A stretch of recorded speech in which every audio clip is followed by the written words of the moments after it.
রাহিম, আজকে উপস্থিত আমার পরিবার,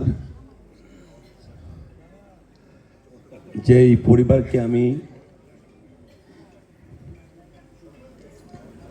নানা ভাইয়ের কথায় আমার চোখে পানি এসে গেছে। কারণ আমি যখন ইন্ডাস্ট্রিতে পা রাখি তারপর থেকে আমি বাংলাদেশের অনেক বড় সুপারস্টার না, রাস্তায় বের হলে মানুষ আমাকে চিনে না। আমার চেয়ে যোগ্য অনেক নেতৃত্ব দেওয়ার মতন আমার সম্মানিত শিল্পীরা আছেন। 19 দিন আগে ভোটার হয়েছিলাম, 19 দিন পরে আমি নির্বাচনে দাঁড়িয়েছিলাম। আপনারা আমাকে ভোট দিয়েছেন, কোনো সেলিব্রিটি বা তারকা হিসাবে না। আমার যে মহৎ কাজের মধ্য দিয়ে আমি যাত্রা শুরু করেছিলাম সেটাকে হয়তোবা ছোট ভাই হিসাবে আপনারা বুকে লালন করে আমাকে জয় করেছিলেন 2টি বছর। আজকে আমি ভোট চাইব না। এই 2 বছর কাজ করতে যে আমি অনেকের চাওয়া পাওয়া পূরণ করতে পেরেছি, অনেকের হয়তোবা অনেক কিছু অপূর্ণ রয়ে গেছে, কিন্তু আমি চেষ্টা করেছি একজন নেতা হিসাবে নয়, একজন সেবক হিসাবে সংগঠনের প্রত্যেকটা সদস্যের যে কোনো সমস্যায় অ্যাটলিস্ট ছুটে যেতে। দানবীর আব্দুল কাদের মোল্লা মসজিদ করে দিয়েছেন তার অর্থায়নে, আমার কিন্তু কোনো অবদান নাই। বিএফডিসির মানুষ যদি না চাইতেন, বিএফডিসির মানুষ যদি ইবাদত বন্দেগী না করতেন, তাহলে আমি সনি থেকে লাভ কি? চেয়েছেন এফডিসির মানুষ, করে দিয়েছেন কাদের মোল্লা, আর আমি একজন সমন্বয়ক হিসেবে কাজ করেছি।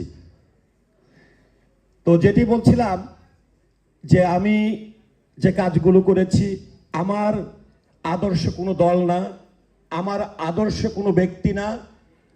আমি একজন সেবক হিসাবে কাজ করি, সেটি নির্বাচনের উদ্দেশ্য না। আমার 5 বছর বয়স থেকে আমার বাবাকে দেখেছি, রাতে মা যখন ঘুমাচ্ছে একজন মানুষ বিপদে পড়লে আমাকে নিয়ে কিভাবে গোপনে বেরিয়ে পড়তেন, কিভাবে হাসপাতালে ছুটে যেতেন, কিভাবে মানুষ এসে যখন আমার বাবার জানালায় টোকা দিত আমাকে ড্রয়িং রুমে ঘুমাতে দিতেন, যে রাতে যদি কেউ বিপদে পড়ে আমাকে যে উঠায় নিয়ে যাবা।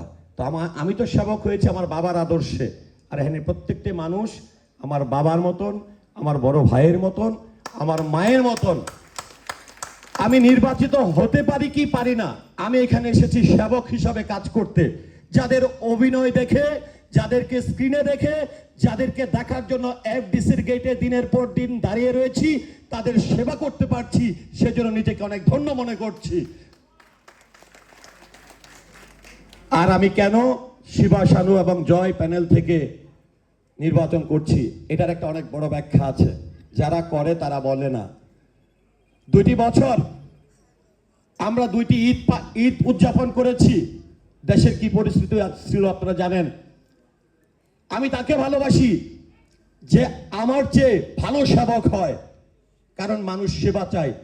এই 2টি বছরে শানুভাই ক্যাবিনেটে ছিলেন না।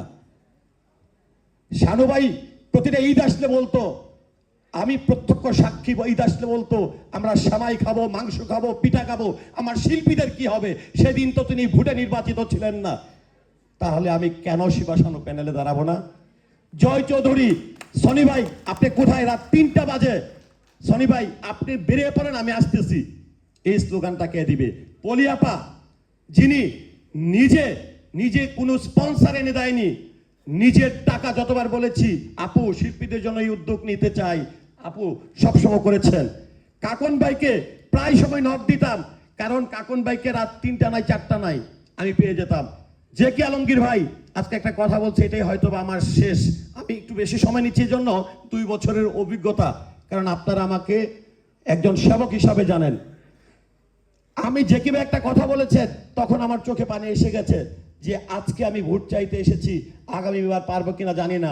মহান রব্বুল আলামিন আজকে ক্ষমা চাওয়ার সুযোগ দিয়েছে, এটা অনেক বড় ভাগ্যের ব্যাপার, কারণ এইভাবে সবাইকে ক্ষমা চাওয়ার জন্য তিনি পাবেন না, কারণ তিনি দীর্ঘদিন এখানে সময় কাটিয়েছেন। জাদু আজাদ ভাই, আমরা দেখি নির্বাচন করে অনেকে পাশ করেও আসে না, আর ফেল করলে তো অভিমানের কোনো শেষ নেই।